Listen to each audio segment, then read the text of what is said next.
বাংলা নববর্ষকে কেন্দ্র করে কুমিল্লা নগরীর রাজগঞ্জ বাজারে এবারও বসেছে ২ দিনব্যাপী মাছের মেলা। ঐতিহ্যবাহী রাজগঞ্জ বাজারে মাছের মেলায় দূর দূরান্ত থেকে আগত হাজারো ক্রেতা বিক্রেতার কলরবে মুখরিত হয়ে ওঠে এ মেলা। পহেলা বৈশাখ সকাল থেকে শুরু হওয়া এই মেলা চলবে মঙ্গলবার সন্ধ্যা পর্যন্ত। মেলায় বিভিন্ন জাতের বড় আকারের মাছ সাজিয়ে বসেন মাছ বিক্রেতারা।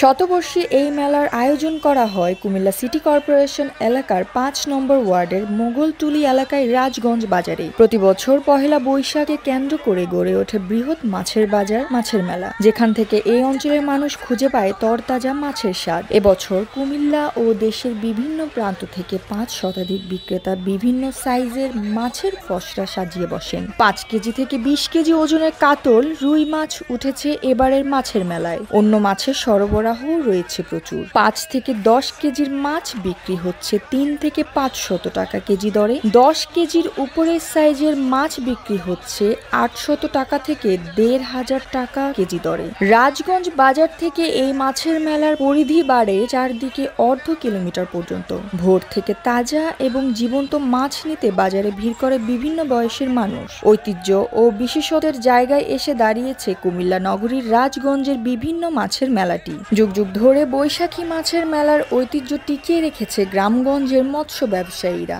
আর এ জ্যোতি, দৃষ্টি ২৪।